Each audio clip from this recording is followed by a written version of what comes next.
Nkrumah made a profound statement that the independence of Ghana is meaningless unless it is linked up with the total liberation of the African continent.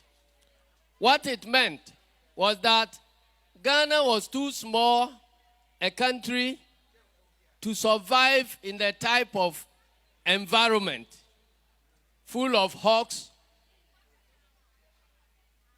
and colonialists, and to stand up as that small country and fight to win economic independence. So he knew political independence was important, but the most important thing was economic independence. And he realized that we could not achieve economic independence unless other African countries are emancipated and then we come together. That positions us to be able to fight and gain our independence.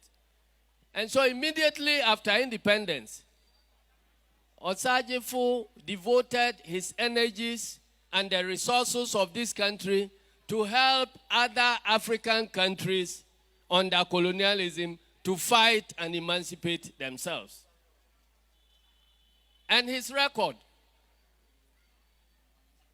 he's known to have given Ghanaian scholarships to all freedom fighters across Africa so that they will be able to travel.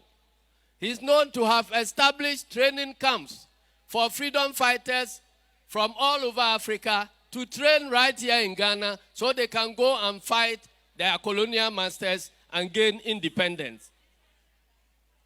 His achievement was that within the first 10 years of Ghana having independence, as many as 30 African countries also gained independence.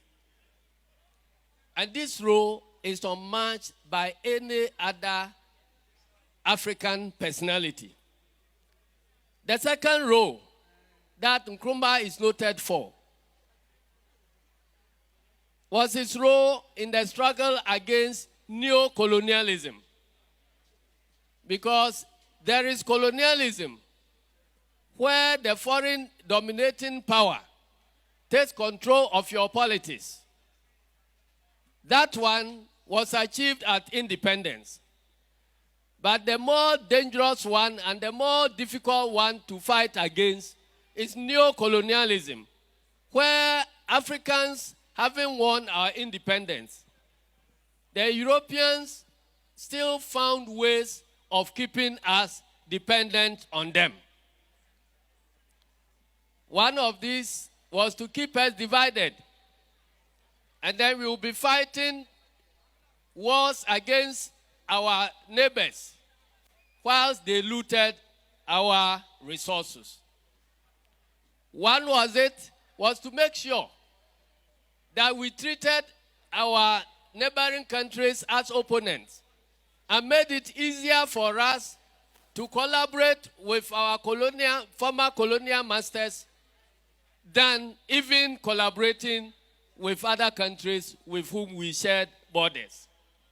And Nkrumah realized that we can get over this only by uniting as African countries, so that when we are together, we become more powerful and we will be able to fight against the foreign neo-colonial domination. In that area too, I don't consider that Osagyefo had any match. And besides this, Osagyefo's role as a founding member of the non-aligned movement also stands him out as African of the millennium. Because you know how the world was divided in those days between the West, as represented by America, Europe, and their friends, and then the East, as represented by USSR. Nkrumah realized that it would not help Africa to be aligned with either side.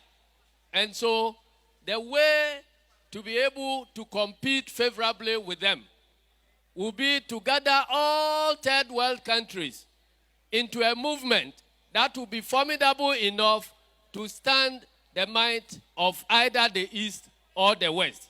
And Nkrumah and the likes of the first president of India and Egypt came together and then formed the non-aligned movement. And so you realize that even though Nkrumah was preaching socialism,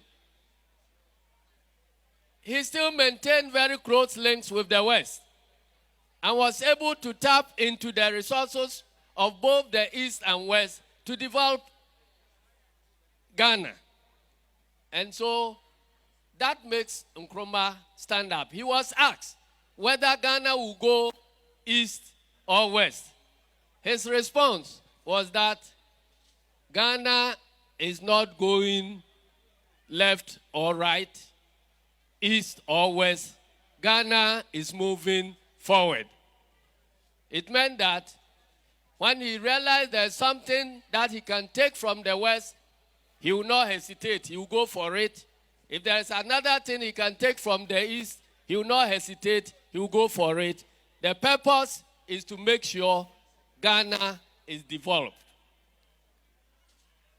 As at the time of Nkrumah's overthrow, having realized that it was becoming very difficult to get all the Africans together at one event to declare African unity, the same way as he studied United States of America. He thought that bringing United States of Africa would be the key to push Africa forward. It was becoming difficult.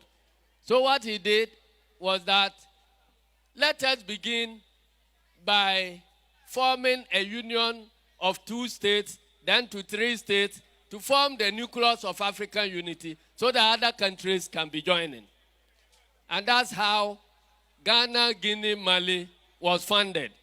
As at the time of his overthrow, Congo DR was on the way to joining.